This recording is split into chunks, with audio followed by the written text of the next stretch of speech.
All right, our next speaker, Lucy M. Delgadillo, is an associate professor and certified master coach. She holds 2 bachelor degrees, a Master of Science, and a PhD in family life from Utah State University. Her experience in journalism, sociology, political science, and family life has allowed her work to be published in more than 100 articles and present in more than 70 international, national, and regional conferences. You may have read her advice, and now you can hear it for yourself. Ladies and gentlemen, help me welcome Lucy Delgadillo.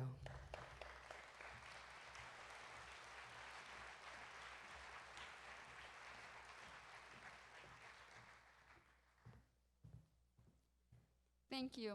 It's really a pleasure to be here, and I have a lot of gratitude for the First Lady for providing these opportunities to make Utah families stronger, but and also for her husband because he signed a financial health proclamation last year.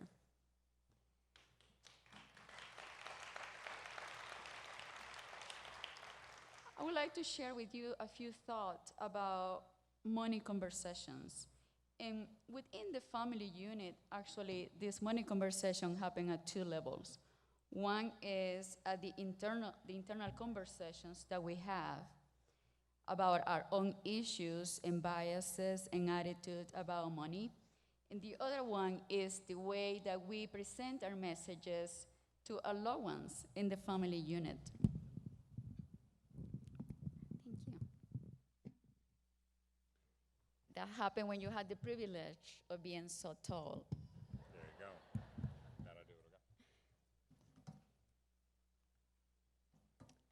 For many years, financial educators, including myself, has been putting an emphasis on the numerical aspect of finances, particularly, for example, how to save, credit scores, debt ratios, cash flow, investment, and all of that.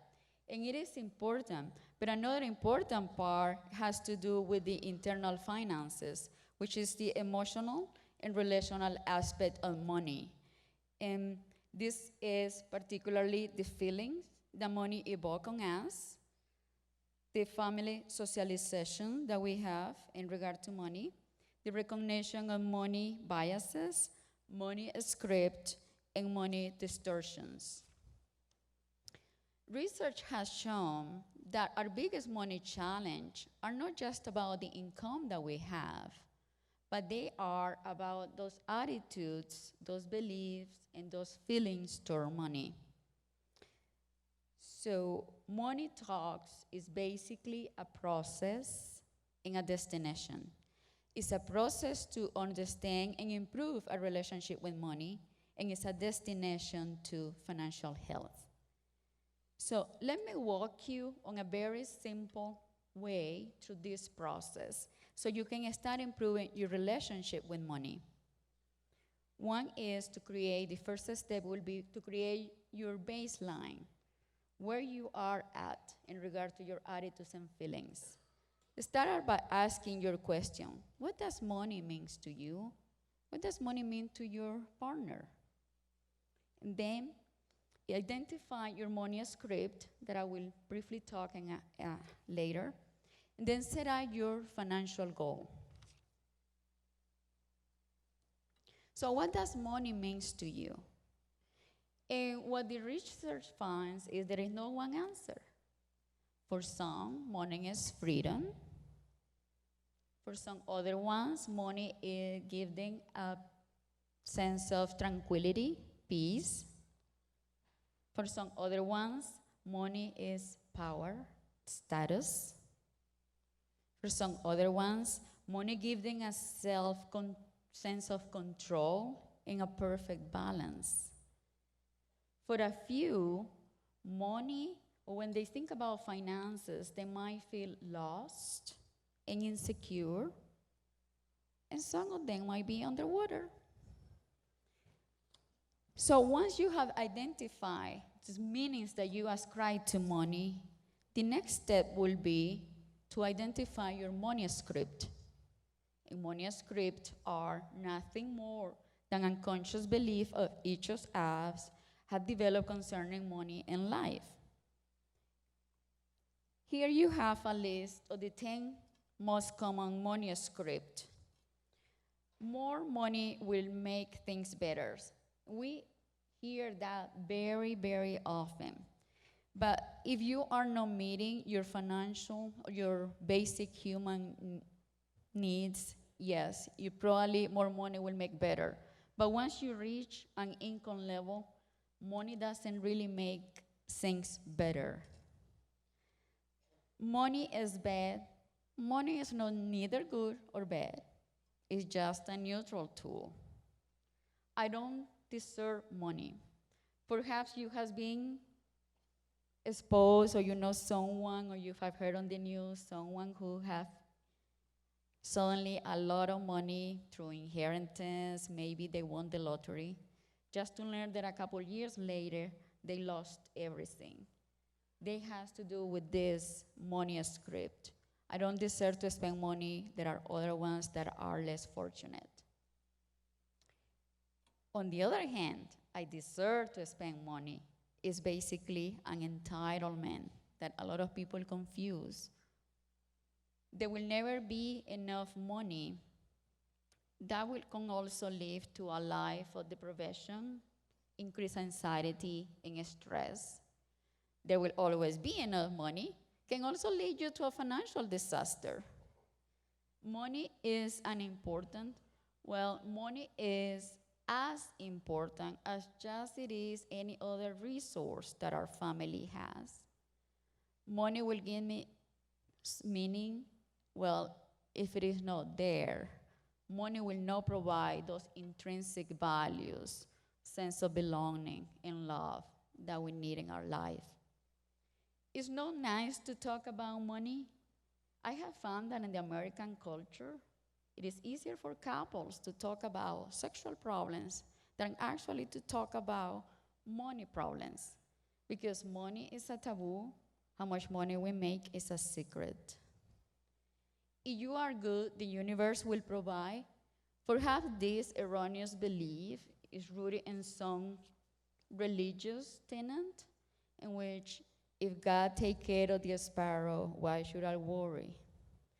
So once you identify this money is greed, whatever you think you have, and then go ahead and define your financial goal.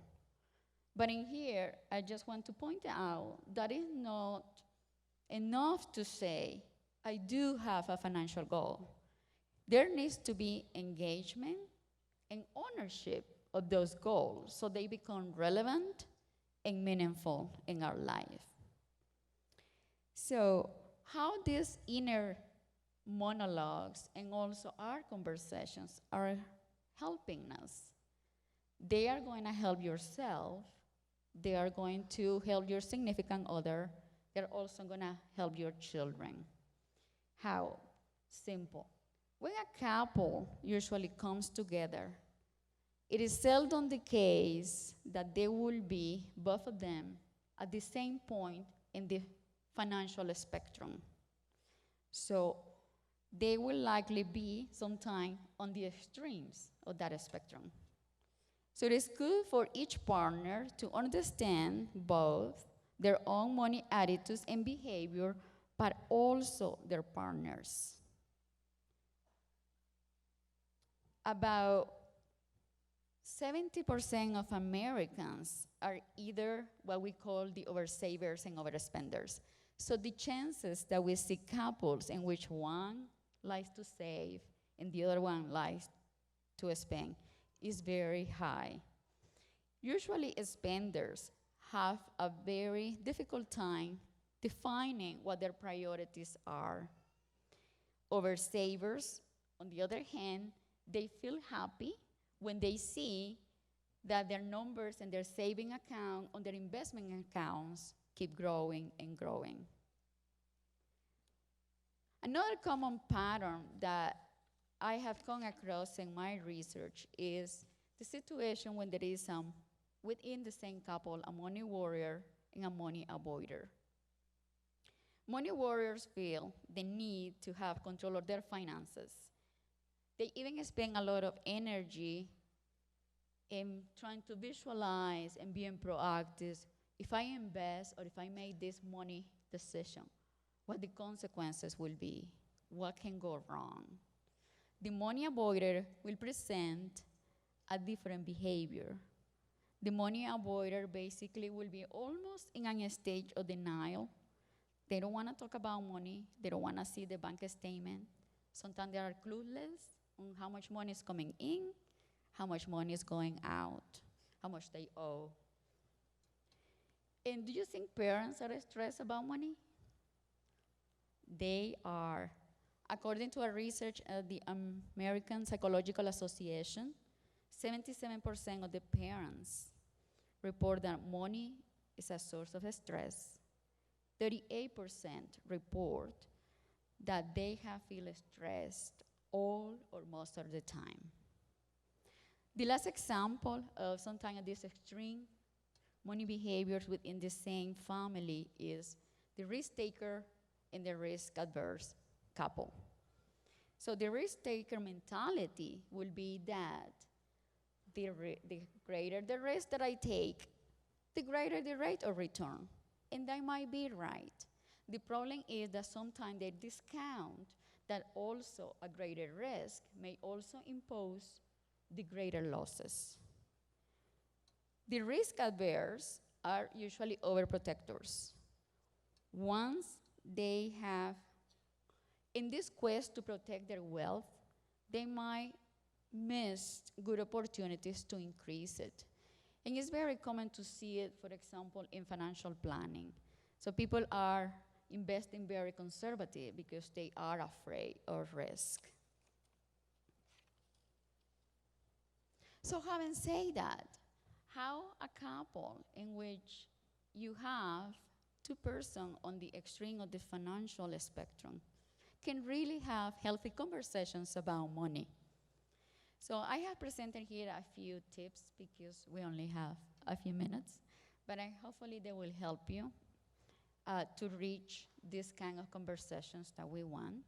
And one is look at your internal finances. Share them with your partner. And when your partner shares that with you, see that as a gift. And be mindful, respectful, and even benevolent toward that person. Nurture a safe environment and when you can have this kind of conversations. And there is the point, because we have to be practical in here, there is a point that you are so upset that you cannot talk to that person. You can use the sitting back-to-back technique, which is basically you have it on your back, your partner, and you say, you close your eyes, and you start talking about money and your feelings. And the other person has the opportunity to listen. And then you change, give them the opportunity to do the same. Always assume that it can be a win-win situation, even when the two of you disagree in a lot of issues. Use the I statement and the we statement. I feel anxious when we spend so much money, too much money. It's going to be a blameless statement in comparison to I feel anxious when you spend a lot of money. Set a time for each money conversation. Let's say, for example, tell your partner, okay, let's take the next 15 minutes to talk about these charges in our credit card. And so you set the timer 15 minutes. Did you reach a point? Maybe no, but then that will take away the fear, oh, he or she is gonna be talking for an hour about this, because we don't want that. We don't want the disengagement. And find, as possible, the less stressful time to hold these conversations. Just a concluding remark. Remember that no financial change is possible unless our attitude and belief about money are fully recognized and expressed.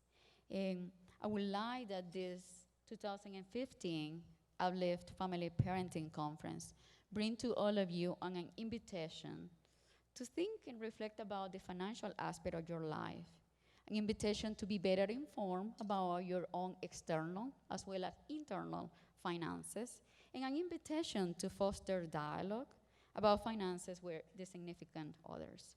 If you are single, it's also an opportunity to do self-reflections about what meanings you ascribe to money and where do you want to go. In doing this, individuals and family will become more resourceful in dealing with crisis and in meeting future financial challenges. Thank you very much.